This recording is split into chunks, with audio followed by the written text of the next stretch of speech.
जय राम श्री राम जय राम जय राम जय जय राम श्री राम जय राम जय जय राम श्री राम जय राम जय जय राम श्री राम जय राम जय जय राम जय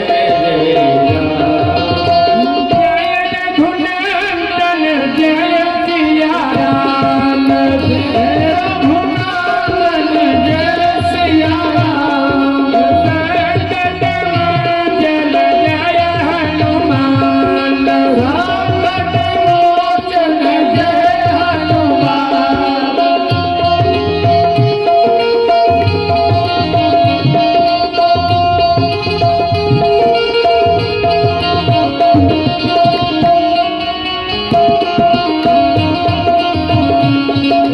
जय रघुनंदन जय सिया राम जय रघुनंदन जय सिया राम जय राम जय जय राम श्री राम जय राम जय जय राम श्री राम जय राम जय जय राम श्री राम जय राम जय जय राम जय रघुनंदन जय सिया राम जय रघुनंदन जय सिया राम संकट मोचन जय हनुमान संकट मोचन जय हनुमान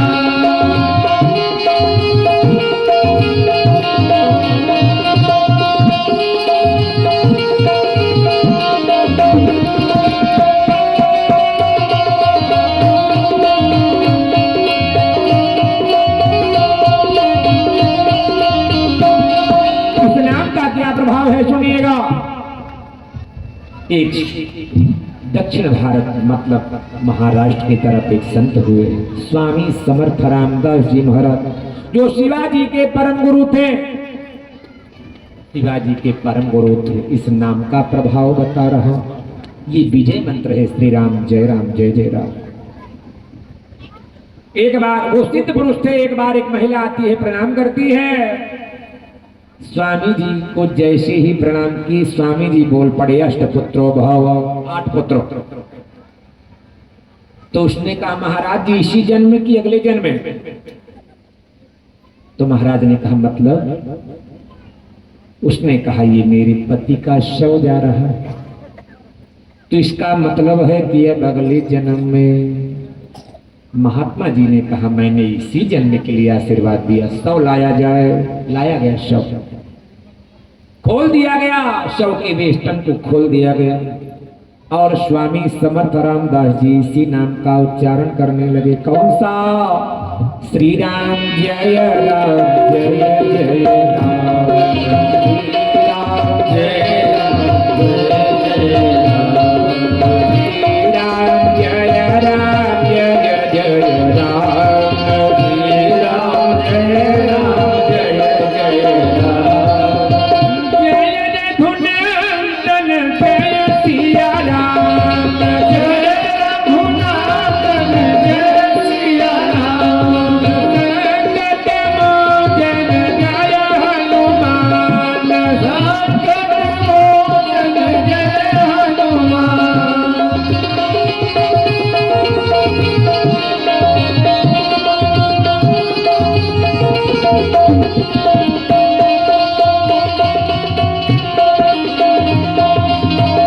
ओम जय रघुनंदन जय सिया राम जय रघुनंदन जय सिया राम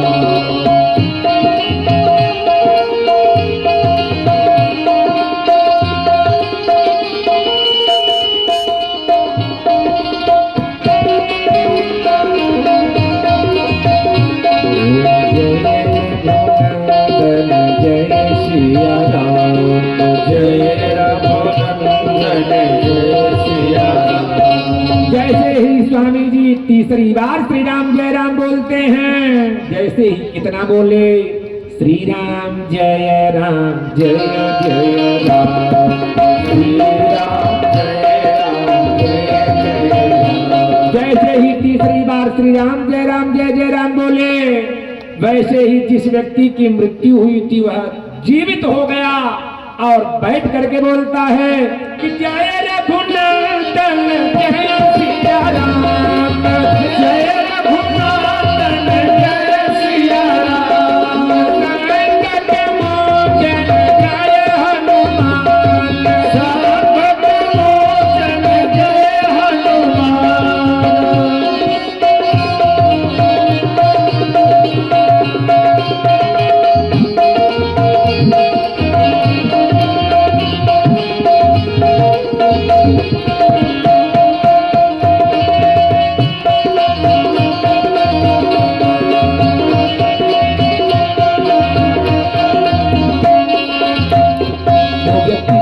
हो गया। अब वह महिला फिर से प्रणाम करती है। स्वामी जी ने कहा 10 पुत्रो भव। उसने कहा जी महाराज।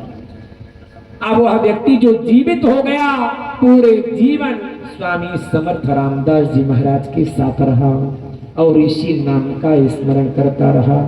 श्री राम जय राम जय जय राम, श्री राम जय राम जय जय राम, जय रघुनंदन जय सिया राम, जय रघुनंदन जय सिया राम, संकट मोचन जय हनुमान, संकट मोचन जय हनुमान। बोलो श्री कृष्ण चंद्र भगवान की जय, राधा रानी की जय, भागवत भगवान की जय।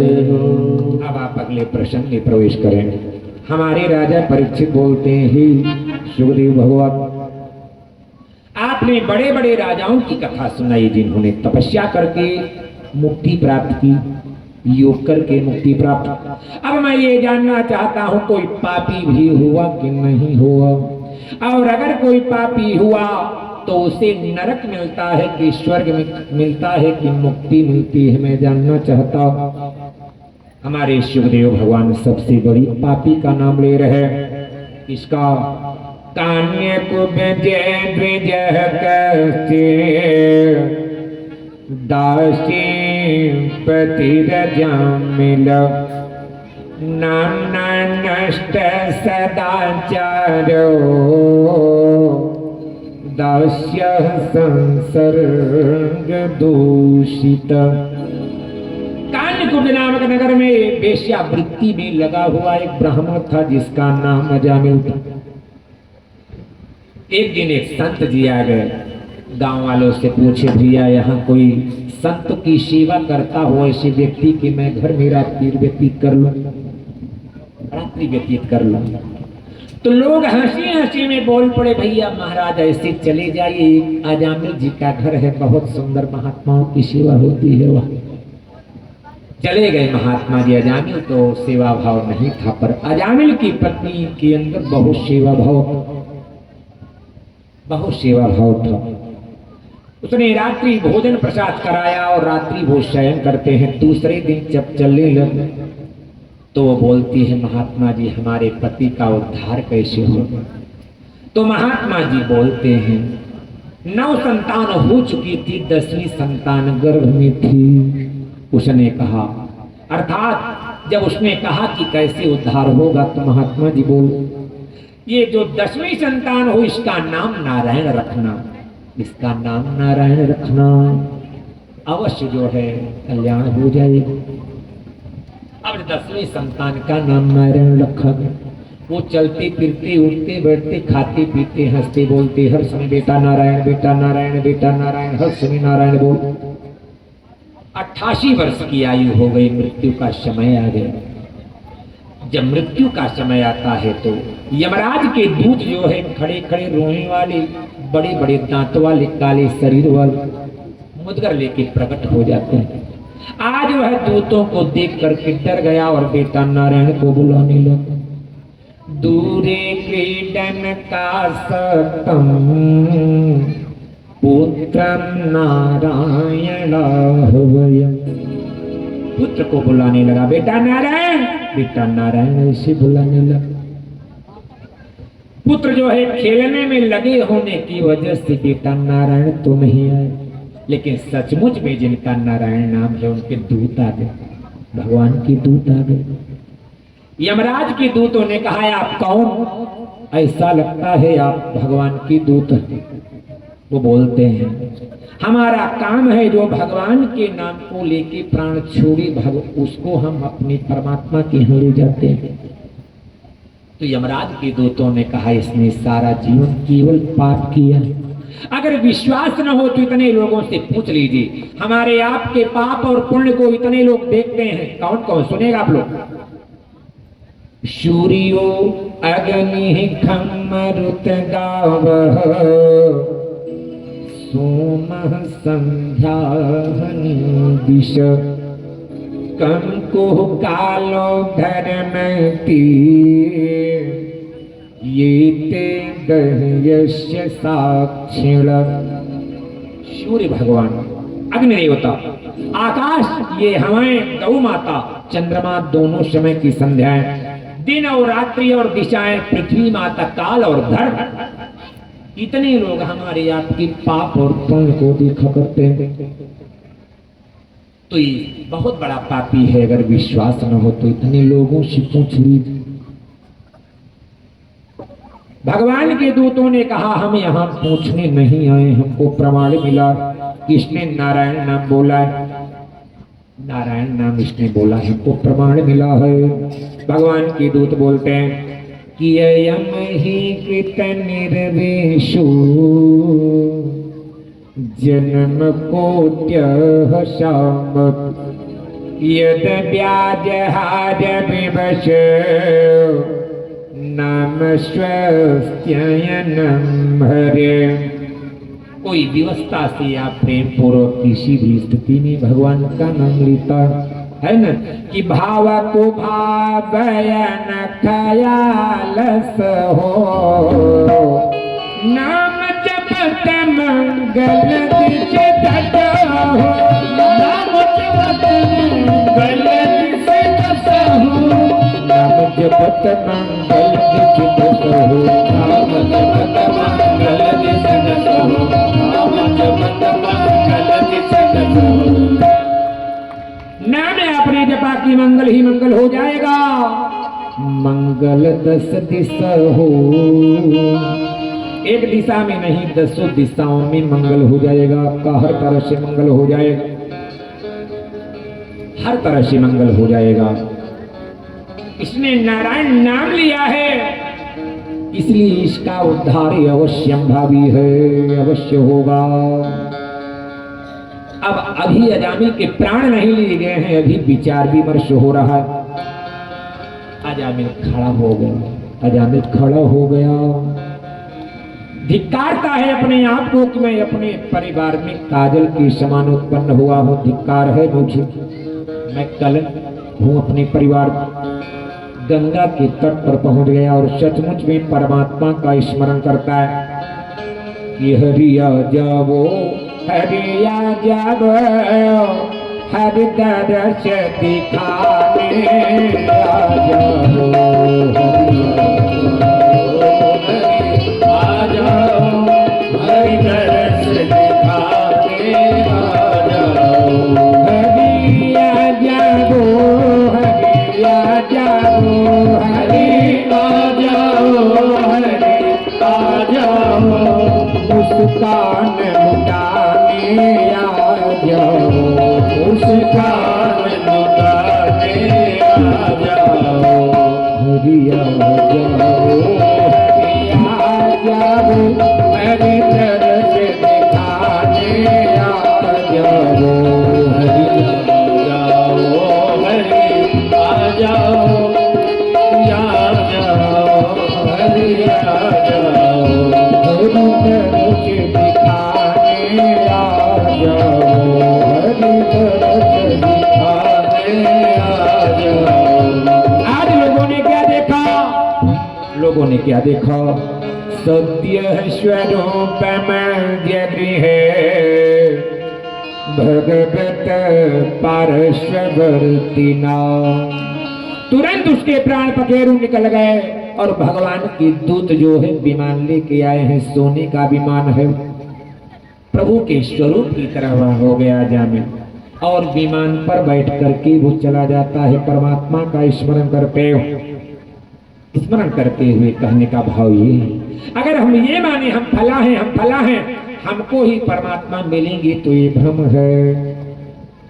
अगर ऐसा होता तो एक लाइन एक कवि बोलते हैं, अगर ऐसा होता तो सेवरे का हो कंठा कुराइन रहे, मिसराइन कौन रही गड़ी का, सदला का हो कौन ते बारी रहा, और केवट कौन पुजारी रहा। लेकिन नहीं, श्री राम में प्रेम रहा अधिका, जिसका परमात्मा में प्रेम अधिक हो जाए बस वही परम प्रभु का है, वही परम प्रभु का है। मैं एक उदाहरण देता हूं, नाम की वजह से वो तरह है। एक बार नारद जी ब्रह्मा जी के पास पहुंचे, शंकर जी के पास पहुंचे, बड़े बड़े देवी देवताओं के पास पहुंचे और कहते हैं राम नाम में कितना पावर है बताइए, राम नाम में कितना पावर है बताइए। कोई बताने को तैयार नहीं, कहे भैया हम नहीं जानते। श्री राम जी के पास गए, श्री राम जी का समय था, कहे आप भी बताइए श्री राम आपके नाम में कितना पावर। श्री राम जी बोलते हैं कि मैं अपना पावर तो जानता हूं लेकिन अपने नाम का पावर नहीं जानता। राम न सके नाम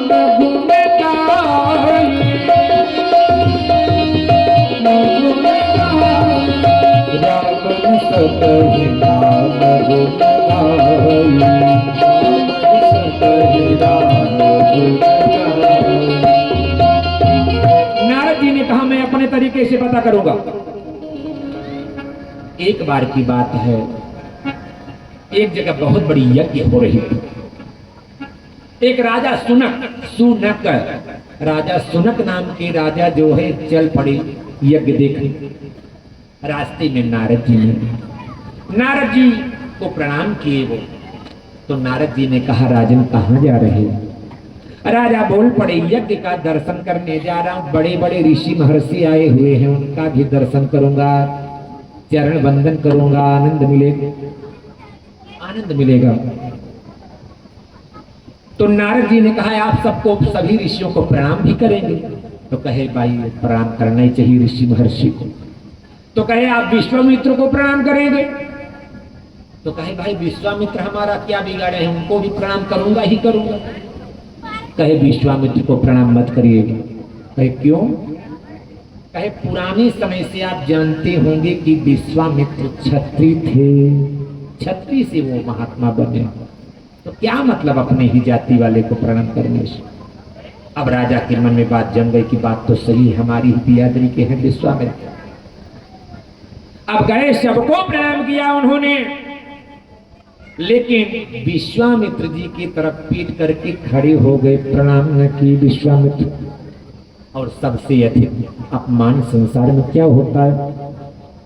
सबसे अधिक जाति अपमाना, सबसे अधिक जाति अपमाना, सबसे अधिक जाति अपमाना, सबसे अधिक जाति अपमाना। विश्वामित्र जी को लगा कि हमारे ही संत समाज में हमको प्रणाम नहीं किया गया। विश्वामित्र परम क्रोध में आ गए, पहुंचते हैं श्री राम जी के दरबार में, कहते हैं श्री राम जी प्रणाम किया, ये ऋषवर आइए। क्या हुआ ऋषवर आप क्रोध में? कहे श्री राम जी अब आपके राज्य में ऋषियों का अपमान होने लगा। कहे किसने आपका अपमान किया बताइए ऋषवर, मैं दंड दूंगा, मैं दंड दूंगा। कहे राजा सुनक ने सबको प्रणाम किया लेकिन मुझे प्रणाम न किया। तो श्री राम जी ने कहा कौन सा दंड दूं आप बताइए। विश्वामित्र ने कहा मृत्यु दंड दीजिए, मृत्यु दंड दीजिए। श्री राम जी ने प्रतिज्ञा कर लिया, कल सुबह मैं राजा सुनक को मार डालूंगा, ये मेरी प्रतिज्ञा। अब ये प्रतिज्ञा राजा सुनक के कान में पहुंची। राजा सुनक विचार किए कि श्री राम जी ने प्रतिज्ञा किया है तो अब मृत्यु निश्चित है। अब विचार करने लगे राजा सुनक, कहा कि शायद मैंने नारद की बात मान ली, पता नहीं किस जन्म का हमने नारद का बिगाड़ा था, सो आज जो है हमसे दुश्मनी निभा रहे। कहा कि शायद हमने नारद की बात मान ली, यही पश्चाताप कर रहे हैं राजा सुनक। इतने में नारद जी आ गया, प्रणाम किए, कहे ऋषिवर हमने इस जन्म में तो आपका कुछ नहीं बिगाड़ा है, पर लग रहा है कुछ बिगाड़ा है हमने, तभी आपने हमको पूरी मरवाने की पूरी योजना बना ली है कि कैसे मेरा प्राण जाए। तो नारद जी ने कहा बचना चाहते हो? कहे भाई क्यों नहीं बचना चाहेंगे, उपाय बताओ। तो नारद जी ने कहा फला पहाड़ी पर अंजना मैया रहती, हनुमान जी की माता जी, जाओ उन्हीं के द्वार पर लगो चिल्ला चिल्ला के रोने। जब वो निकलेंगी, राजन क्यों रो रहे हो? तो आप कहिएगा कि हे माँ, एक राजा ने कल मुझे मारने की प्रतिज्ञा कर लिया। तो पूछेंगे कौन से राजा, तो नाम मत बताना, पहले कहना कि आप वचन दीजिए बचवाने का। जब वो वचनबद्ध हो जाए तब नाम बताना, तब नाम बताना। अब गए लगे रोने अंजना मैया के द्वार पर। अंजना मैया बाहर निकली, कौन से राजा हो, आप क्यों रो रहे हो? उन्होंने कहा माँ, एक राजा ने मुझे मारने की प्रतिज्ञा कर लिया है कल सुबह। कौन से राजा? कहे माँ पहले आप वचन दीजिए कि आप मुझे बचवाएंगी हनुमान जी से। उन्होंने वचन दिया कि मैं बचवाऊंगी, अब नाम बताइए। उन्होंने कहा श्री राम जी ने मारने की प्रतिज्ञा लिया है। तो अंजना मैया ने कहा पहले बताना चाहिए।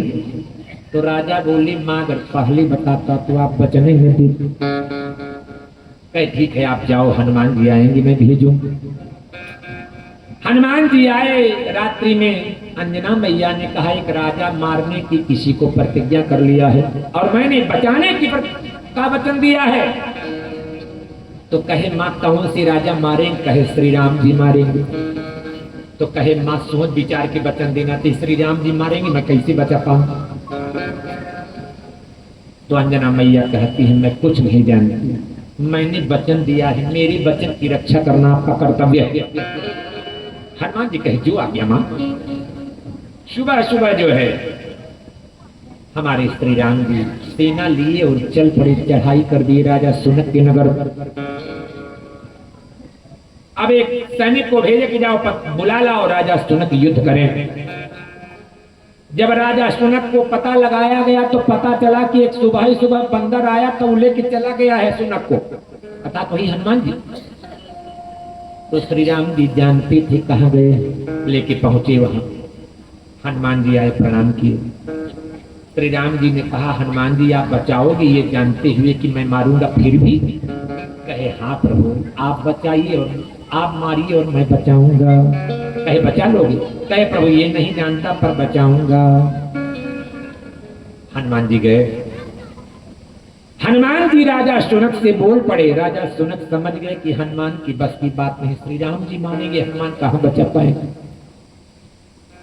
हनुमान जी ने कहा हे राजा सुनक केवल नाम संकीर्तन करो, यही नाम श्री राम जय राम जय जय राम, श्री राम जय राम जय जय राम, श्री राम जय राम जय जय राम, श्री राम जय राम जय जय राम, जय रघुनंदन जय सिया राम, जय रघुनंदन जय सिया राम, जय रघुनंदन जय सिया राम, जय रघुनंदन जय सिया राम।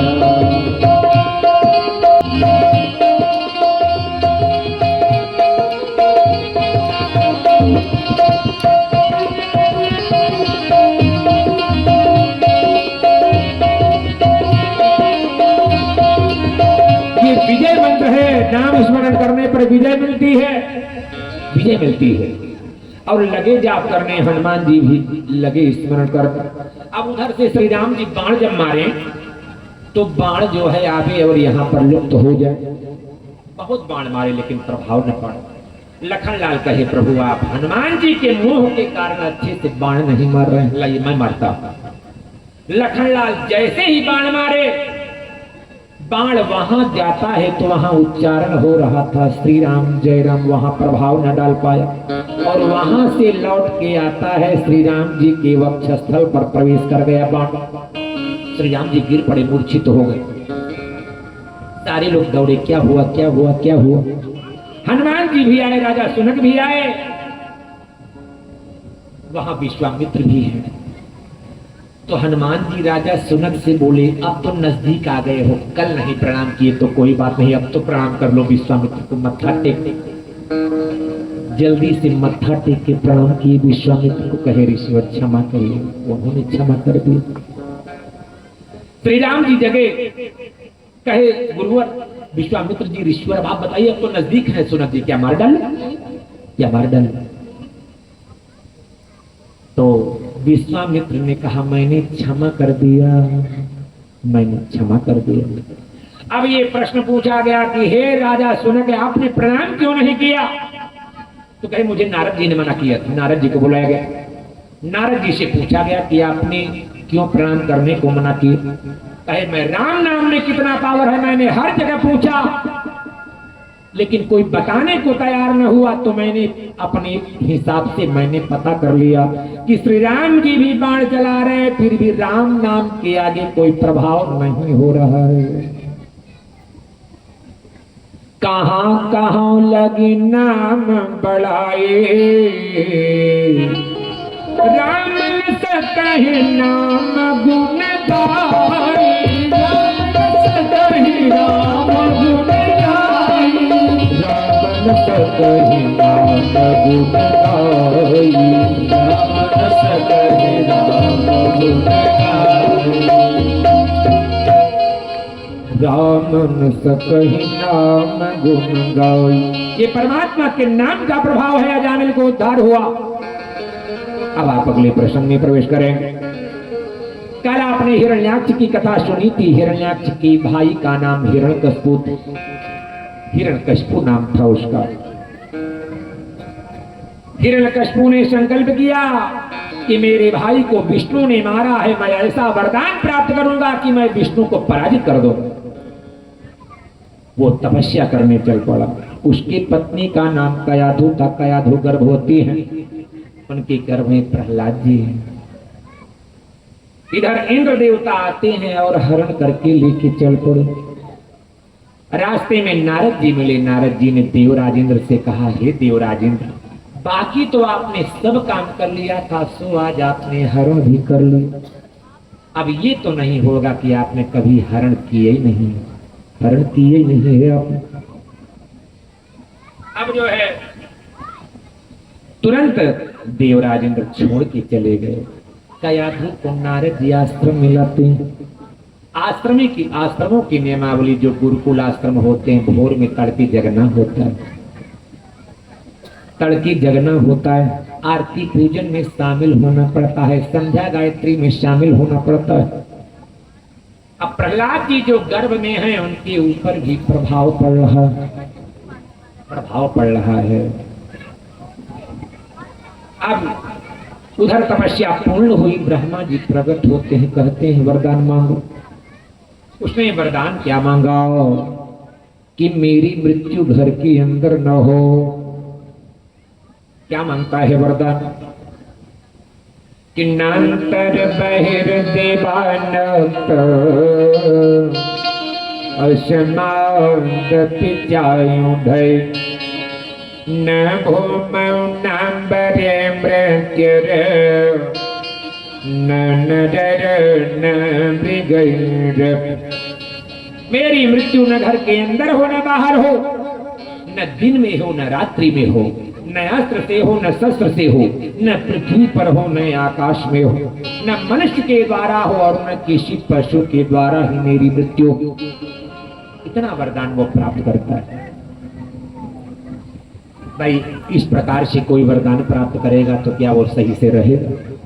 आता है अपने नगर में, जहां तहां ऋषि महर्षि लोग विष्णु भगवान की अर्चना वंदना करते, सबको दंडित करता है, सबको दंडित करता है और बोलता है मैं भगवान हूँ, मैं भगवान, मैं भगवान हूँ। इसी बीच प्रहलाद जी का जन्म हो चुका है। 5 वर्ष की अवस्था है। प्रहलाद जी को लाते हैं नारद, गोद पे उसने बैठाया और पूछा, हे बेटा आपको क्या अच्छा लगता है? प्रहलाद जी बोलते हैं, पिताजी सारे लोग जंगल की ओर चले, भगवान का स्मरण करें, यही मुझे अच्छा लगता है। उसने शुक्राचार्य के 2 पुत्र थे, संड और अमर्ग, उनको बुलाया और कहा ले जाओ राक्षसी विद्या का पाठ पढ़ाओ। ले गए, पढ़ाए उढ़ाए। गर्मी की छुट्टी हुई, प्रहलाद जी अपने घर पर आते हैं। अब वह पूछ बैठता है कि आपने क्या पढ़ा? ही बेटा आपने क्या पढ़ा? प्रहलाद जी बोलते हैं कि मैंने 9 प्रकार का ज्ञान अर्जन किया है। श्रवणम कीर्तनम विष्णो स्मरणम पाद सेवनम अर्चनम वंदनम दास सख्यमात्म निवेदनम। ये नवधा भक्ति है। यहाँ की जो नवधा भक्ति है, गोस्वामी तुलसीदास जी की नवधा भक्ति दोनों एक हैं, वहां व्याख्यात्मक रूप में है। ऐसे सेवरी को हमारे परमात्मा ने दिया है वह भक्ति। सेवरी कौन है? सेवरी के बारे में आप थोड़ा सा उद्धरो सुन लीजिए। कौन ऐसी महिला है जो सेवरी के रोल में आती है? चित्रकूट में एक बहुत बड़े सिद्ध पुरुष वैरागी संत हुए, बहुत सुंदर कथा सुनाते थे। भगवान नारायण भी कथा सुनने जाया करते थे। एक दिन लक्ष्मी मां ने कहा, प्रभु मैं भी चलूं। प्रभु ने कहा मत चलिए, बहुत क्रोधी प्रवृत्ति के हैं, नारियों को देखना भी नहीं चाहते। कहे प्रभु मुझे चलने दीजिए। परमात्मा के साथ आती है लक्ष्मी। महात्मा जी पूछे ये कौन? तो लक्ष्मी बा बोल पड़ी कि मैं नारायण की पत्नी लक्ष्मी हूँ। क्रोध कर दिए कि नारायण मैंने मना किया था पत्नी को मत लाना, लेकिन नहीं माने। ठीक है अब आ गए हो तो थोड़ी दूर पर इनको बोलते, वो पेड़ बोल दो एक पॉइंट के नीचे बैठ जाए, थोड़ी दूर पर पेड़, उसी पेड़ के नीचे बैठ जाए। पेड़ के नीचे बैठ गई लक्ष्मी माँ। कथा बहुत सुंदर लगी, महात्मा जी कथा बहुत सुंदर सुना। अब नित्य आने लगी लक्ष्मी माँ नारायण के साथ। एक दिन लक्ष्मी माँ कहती है प्रभु इनको निमंत्रण दिया जाए बैकुंठ लोक, मैं अपने हाथों से इनको भोजन बना के करवाना चाहती हूँ। निमंत्रण दे दिया गया।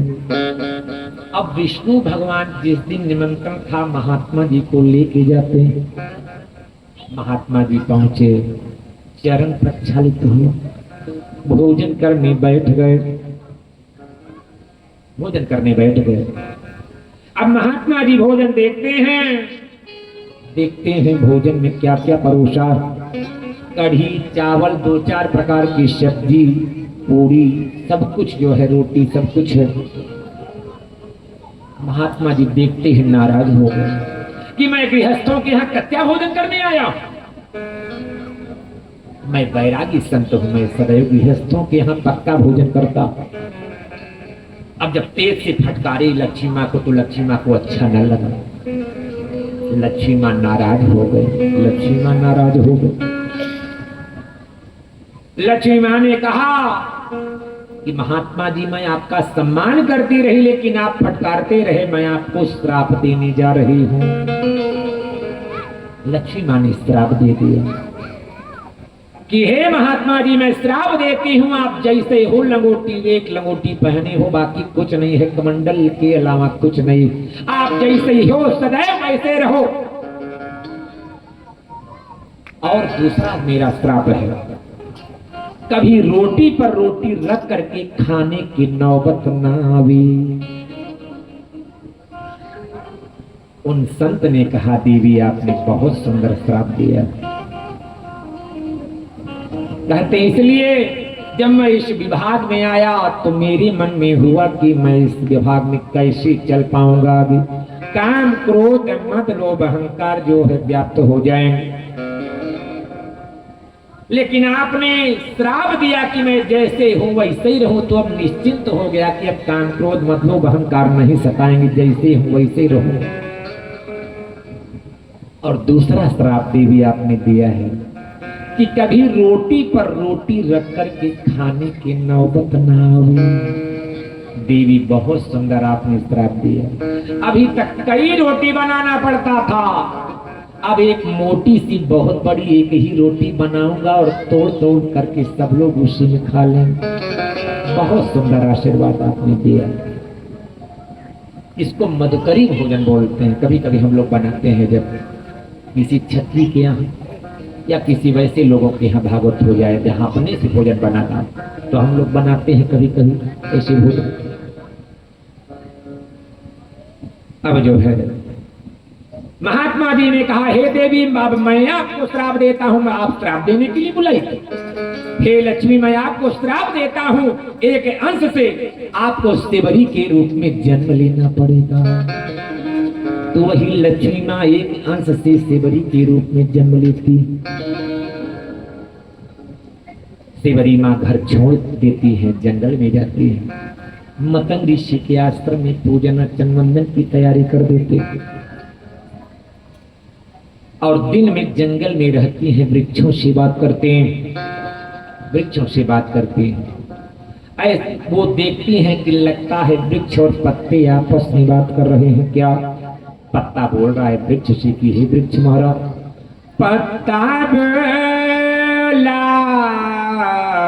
वृक्ष से, सुनो वृक्ष बन रहा, अब के छूटे कद मिले दूर गिरेंगे जाओ।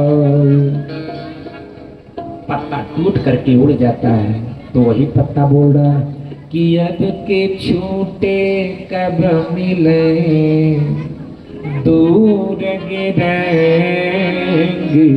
जाओ। कब मिलेंगे? तो वृक्ष बोल रहा है कि तरुवर भोला पात से, सुनो बात मम बात, या घर की यह रीति है, एक यावत एक जान। वैसी ही मनुष्य नियमावली है। मनुष्य लोग या घर की यह रीति है, एक यावत एक जान। सेवरी माँ को पकड़ लिया गया, पापा की रोने लगी। मतंग ऋषि ने कहा यहाँ रहो, भगवान एक दिन अवश्य आए। मतंग ऋषि परम धाम भी चले गए। सेवरी पूरे जीवन इंतजार करती रही। 10,000 वर्ष बीत गए सेवरी को। 10,000 वर्ष बीत गए। नित्य द्वार बोहरती सेवरी बोहारे, बन की डगरिया राम बबनिया बन के नाम। रघुबर आई है मोर दुअरिया, राम बबनिया बन के नाम। उबर आई है मोर दुअरिया, राम बबनिया बन के नाम। रघुबर आई है मोर दुअरिया, राम बबनिया बन के नाम।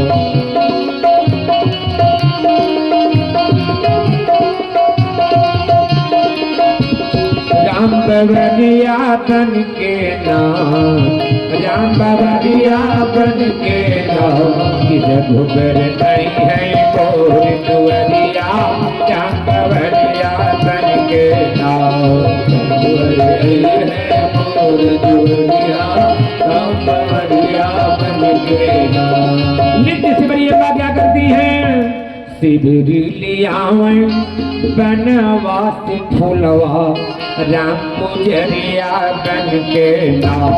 कि रघुबर आई है मोर दुअरिया राम पुजरिया बन के नाम कि रघुबर आई है मोर दुअरिया राम पुजरिया बन के नाम कि रघुबर आई है मोर दुअरिया राम पुजरिया बन के नाम कि रघुबर आई है मोर दुअरिया राम पुजरिया बन के नाम कि रघुबर आई है मोर दुअरिया राम पुजरिया बन के नाम रघुबर आई है मोर दुअरिया राम पुजरिया बन के नाम।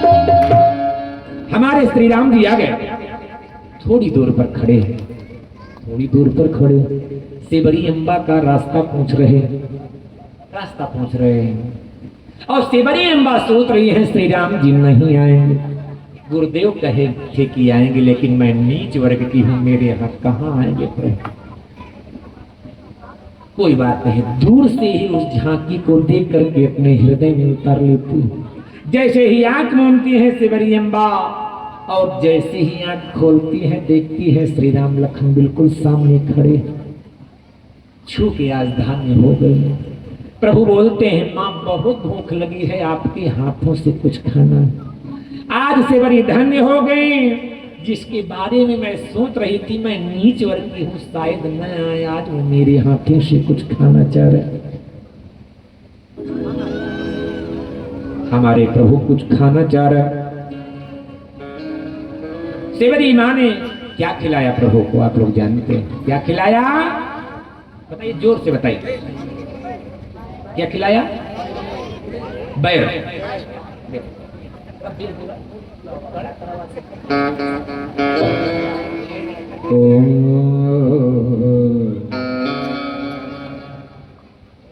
सेवरी अम्बा ने बैर खिलाया, ऐसा आप लोग बोल रहे हैं, मैं नहीं बोल रहा। सेवरी अम्बा ने प्रभु को खिलाया क्या? कंदमूल फल सरसयती, रामचरितमानस में जो है। और प्रभु इतना खाए कि बारंबार बखानते हुए ग्रहण करते हैं। गोस्वामी जी के 12 ग्रंथ हैं, कहीं भी नहीं आया है कि सेवरी ने बैर खिलाया। वाल्मीकि रामायण में भी नहीं आया, अध्यात्म रामायण में भी नहीं आया। कल एक इंग्लिश के राइटर हुए हैं W. डेफिस, उनकी एक किताब है दी कोल ट्राइब सेंट्रल ऑफ इंडिया। उन्होंने उसमें वर्णन किया है कि सेवरी के बैर खिलाने का उदाहरण जो है प्रामाणिक तथ्य इसका नहीं मिलता है, केवल दंत कथा प्रचलित है, केवल दंत कथा प्रचलित है। तो सेवरी ने क्या खिलाया? कंदमूल फल खिलाया। अब जो है सेवरी बोल पड़ी कि अधमते अधमय धमय नारी, तिल मह मैं मति मंदय धारी, मति मंदय धारी, तिल मह मैं मति मंदय धारी।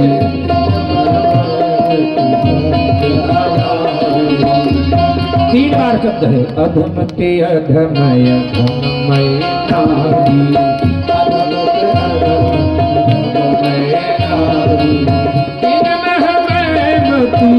मति भी शब्द है, आधारी शब्द है। आधारी मतलब जो पाप का समूह। प्रभु मैं बहुत बड़ी पापी हूं। परमात्मा ने विचार किया कि इन्हें 9धा भक्ति देना पड़ेगा। प्रथम भगवती जंतन कर चंदा, दूसर रति मम कथा प्रसंगा, दूसर रति मम कथा प्रसंगा, दूसर रति मम कथा प्रसंगा, गुरु पद पंकज सेवा, तीसर भक्ति अमाल, चौथी भक्ति मम गुण गण, करहु कपट जिगाल, मंत्रद्रात मम दृढ़ विश्वासा, मंत्रद्रात मम दृढ़ विश्वासा। पंचम भजन तो वेद प्रकाशा, पंचम भजन तो वेद प्रकाशा, पंचम भजन तो वेद प्रकाशा। पहली भक्ति जो है वो सरगनामा रहित है, सत्संग अटेंड कर लीजिए बस। प्रथम भगत संतन कर संगा, तात स्वर्ग यपवर्ग सुख धैर्य तुलायक अंग, तूलनता ही सकल मिली जो सुख लब सत्संग। सत्संग का इतना बड़ा भाग, लेकिन दूसरी भक्ति से सरतनामा, दूसरा रति प्रेम पूर्वक कथा सुना जाए, गुरु पद पंकज सेवा, तीसरा भगत यमान। तीसरी भक्ति है गुरुदेव के कमल चरणों की सेवा तो किया जाए, लेकिन मान रहित होकर के डांटते फटकारते हैं, फिर भी उन बातों पर ध्यान मत। चौथी भगति मम गुण गण करहु कपट तजिगार, शर्त है कपट तज, ये शर्त है। पांचवी भक्ति मंत्र जाप मंत्र है विश्वासा, पंचम भजन सोवेद प्रकाश। पांचवी भक्ति ये है गुरुदेव जो भी गुरु मंत्र दे दें उसका जाप करना चाहिए, नहीं सोचना चाहिए वाला मंत्र तो मैं जानता हूं, ये वाला। एक गांव में बहुत बड़े महाराज आए, ध्यान दीजिए आप लोग इधर। एक गांव में बहुत बड़े महाराज आए, सब लोग गुरु मंत्र लेने लगे। एक पाल मतलब गरीब है, वो भेड़ी चरा रहा था। उसने सोचा शायद महाराज हमको गुरु मंत्र न दे। शाम को समय महाराज नित्य क्रिया के लिए आए, कमंडल लेकर के नित्य क्रिया से निवृत्त हुए, चलने लगे, जनेऊ चढ़ाए हुए। अब भेड़ी अपनी मतलब वह गड़ेरिया अपनी भेड़ी ओढ़ी छोड़ करके उनके चरणों पर गिर पड़ा, गुरुदेव गुरु मंत्र दीजिए, गुरुदेव गुरु मंत्र दीजिए। अब महाराज हाथ नहीं धुले हैं, कुल्ला नहीं किए हैं, कैसे बोल रहे हैं। महाराज बोलते मतलब दूर हट जाओ, दूर रहो, मतलब इसका ही भाव। उसने कहा गुरुदेव गुरु मंत्र दीजिए और हूँ चाहे जितना कर लीजिए। अब गुरुदेव क्रोधित हो गए, मारे कमंडल फूट जाए खोपड़ा। अब उसने छोड़ दिया उसे, कहा गुरुदेव धन्यवाद। और लगा जब अपने मारे कमंडल फूट जाए खोपड़ा, मारे कमंडल फूट जाए खोपड़ा, मारे कमंडल फूट जाए खोपड़ा। भेड़ी ओड़ी छोड़कर लगातार 3 वर्ष तक जपता रहा, सिद्धि मिल गई, जो बोल देता वो हो जाता। गांव के बाहर कुटिया बना के रहने लगा, कुटिया बना के रहने लगा। कोई आता महाराज हमको संतान नहीं, मारे कमंडल फूट जाए खोपड़ा, 9 महीने बाद संतान। कोई आता महाराज हमको फला रोग है, मारे कमंडल फूट जाए खोपड़ा, रोग दूर। 3 वर्ष बाद वही वाले महाराज जो बोले थे फिर से आएगा। गांव के लोगों ने कहा हमारे ही गांव के गड़ेरिया हैं, आज सिद्ध पुरुष हो गए हैं। संत जी ने कहा भाई ऐसे सिद्ध पुरुष का मैं भी दर्शन करूंगा, मैं भी दर्शन करूंगा। और जैसे ही नजदीक पहुंचे संत जी, गड़ेरिया देखता है और बोल पड़ा, रही तो हमारी वाली गुरुदेव। दौड़ के उनके चरणों पर गिर पड़ा, कहा गुरुदेव आपने ही गुरु मंत्र दिया था, हमारी कमंडल फूट जाए खोपड़, मैं आपका वही शिष्य हूं। महाराज बोले तुम धन्य हो, मैं अशिला वाला मंत्र जानता रहा फिर भी आज तक कुछ न कर पाया, और तुम उल फजूल बात को मंत्र मान बैठे। तो मतलब मंत्र जाप मम दृढ़ विश्वास, पंचम भजन सुवेद प्रकाशा, पंचम भजन सुवेद प्रकाशा, पंचम भजन सुवेद प्रकाशा,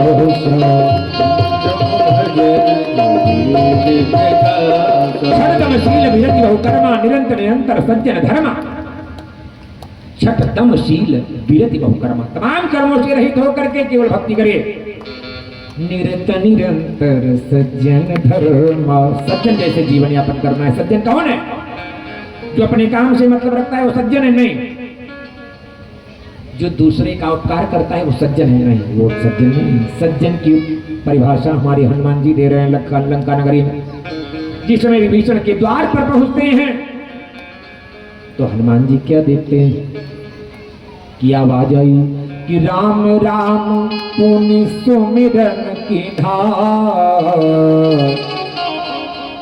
तो हनुमान जी समझ गए हृदय रस कपि सज्जन कीन्हा, रस कपि सज्जन कीन्हा, रस कपि सज्जन कीन्हा, रस कपि सज्जन कीन्हा। जो परमात्मा का नाम स्मरण करे वो सज्जन, वो सज्जन। सातों सो मैं जग देखा, मोते अधिक संत कर लेखा, फिर से बड़ी पूरा संसार राम मैं जानो, लेकिन मोते अधिक संत कर लेखा। आठवां जथा जो भी मिल जाए, जथा लाभ संतोषा, सपने हो नहीं देखें पर दोषा। जो भी मिल जाए उसी में संतोष करना है, सपने हो नहीं देखें पर दोषा। नवम सरल सब सन छल हीना, मम भरोसे ही हरस मदीना। मेरा भरोसा करके बहुत दीन दुखियारी नहीं बनना है, शिवरी भगवान का भजन करना। ये नवधा भक्ति हमारे प्रहलाद जी बोल रहे। आज वह हिरण्यकश्यप बोलता है मैं भगवान, प्रहलाद जी नहीं मानते। खौलती हुई तेल के कड़ाही में डाला गया, फिर भी कुछ न हो, कुछ न हुआ। और पर्वत से गिराया गया, समुद्र में डुबाया गया, हाथी के पैर के नीचे दबाया गया, फिर भी कुछ न हुआ, फिर भी कुछ न हुआ। अंततः वह बुलाता है और बोलता है, उसकी बहन होलिका अग्नि में लेके बैठ गई, वो भस्म हो गई, लेकिन प्रहलाद जी को कुछ न हुआ। अंततः वो बोलता है कहाँ है तुम्हारे भगवान, क्या इस खंभे में है? खंभा सामने था। प्रहलाद जी बोलते मेरे भगवान इस खंभे में भी। एक मुष्टिका का प्रहार करता है, खड्गम प्रगृह्यो ततो बरात्यनाय स्तंभम तथा दाति बलः स्वमुष्टिना। जैसे ही मुष्टिका का प्रहार किए नरसिंह भगवान का प्राकट्य हो गया। बोलो नरसिंह भगवान की जय। नरसिंह भगवान हमारे प्राकट्य हो गया। आज भयंकर स्वरूप वाले नरसिंह भगवान भयंकर युद्ध प्रारंभ हो जाता है। अंततः हमारे प्रभु एक मुष्टिका प्रहार करते हैं, वो गिर पड़ता है। सभा की चौखट पर, देहली पर, शाह पर हमारे नरसिंह भगवान लेके गोद में बैठ जाते हैं, बैठ जाते हैं, उसको लिटा लिया।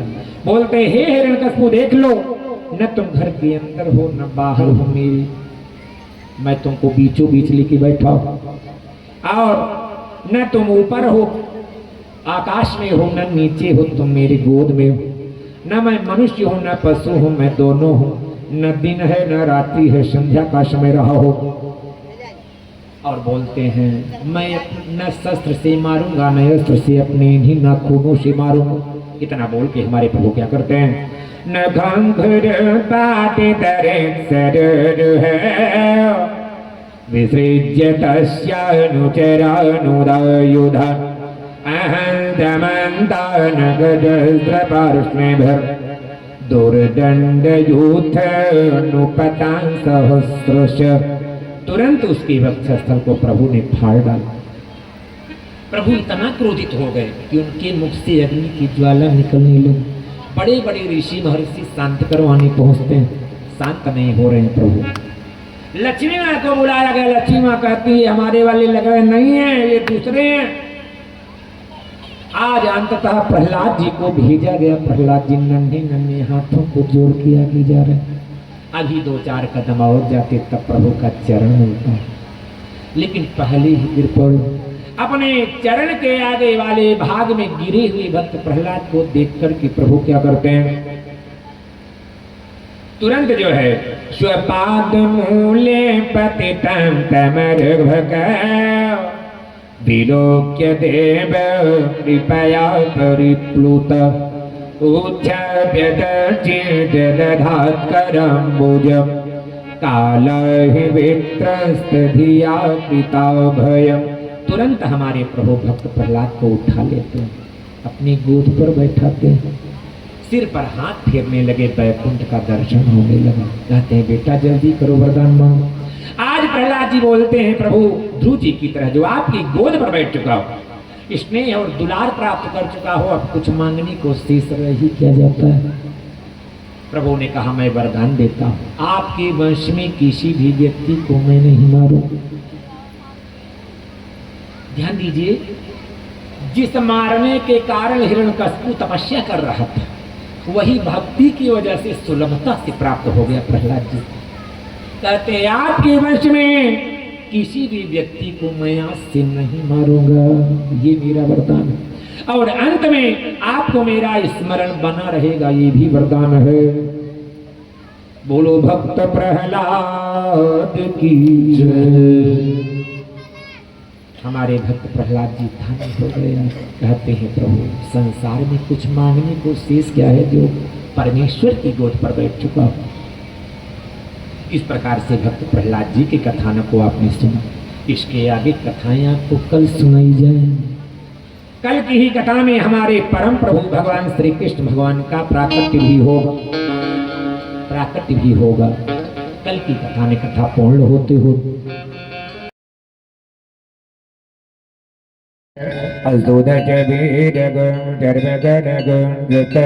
आत्मजन ब्रजन बटुजन लोग जन भयजन अग्नि ब्रजा बहुलम करो दबलम पयोरे तो अस्मा सुलभ।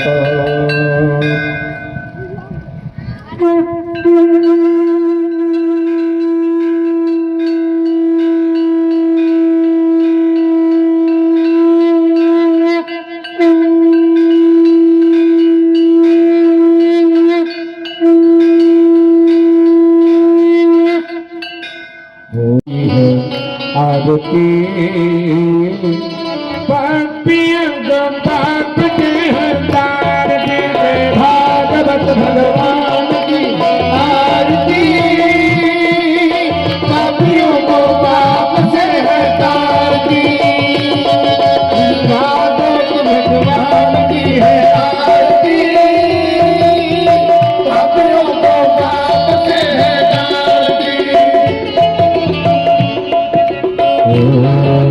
यमुर ग्रंथ यह यमुर ग्रंथ यह मुक्ति ग्रंथ व्यंजन देव निराला है। नव ज्योति जगाने वाला है, नौ ज्योति जगाने वाला है, नौ ज्योति जगाने वाला है। ये अमर ग्रंथ यह मुक्ति ग्रंथ यह व्यंजन वेद निराला है। नव ज्योति जगाने वाला है, नव ज्योति जगाने वाला है, नौ ज्योति जगाने वाला है। नाम यही हरि नाम यही हरि नाम यही ये जगमंगल की आरती, पापियों को पाप से हटाते। भागवत भगवान की है आरती, पापियों को पाप से हटाती। भागवत भगवान की है आरती, पापियों को पाप से हटाती।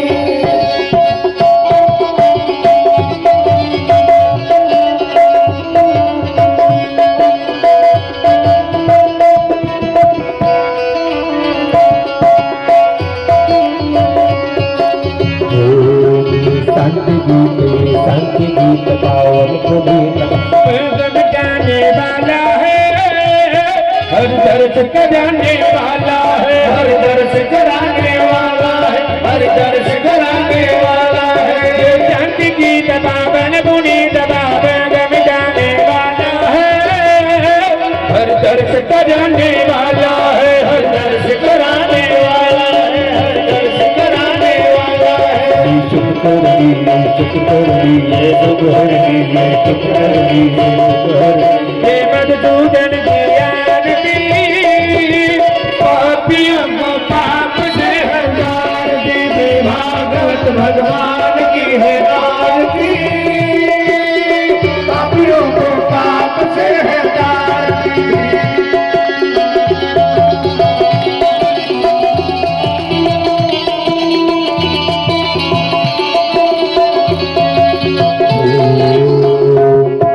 मधुर बोल मार्ग बताने वाला है, बिगड़ी को बनाने वाला है, बिगड़ी को बनाने वाला है, बिगड़ी को बनाने वाला है। मधुर बोल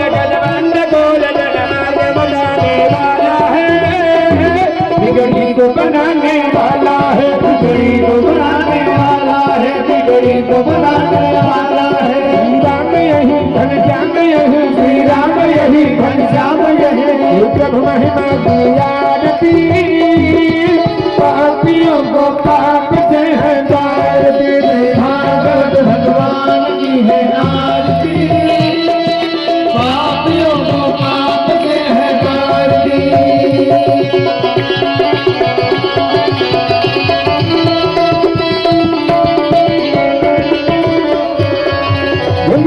कर्पूर गौरम करुणावतारम संसारसारम भुजगेन्द्रहारम सदा वसन्तं हितारुणिन्दे भवं भवानी नमामि। त्वमेव माता च पिता त्वमेव त्वमेव बन्धु च सखा त्वमेव त्वमेव विद्या त्वमेव त्वमेव सर्वं मम देव देव, त्वमेव सर्वं मम देव देव त्वमेव सर्वं मम देव देव। त्वमेव सदा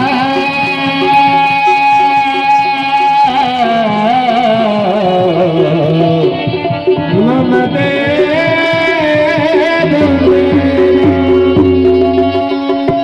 बोलो श्री कृष्णचंद्र भगवान की जय हो, राधा रानी की जय हो, भागवत भगवान की जय हो, सियावर रामचंद्र की जय हो, उमापति महादेव की जय हो, पवन सुत हनुमान जी महाराज की जय हो। जहाँ जहाँ कूलर और पंखे होंगे बंद कर दीजिएगा वरना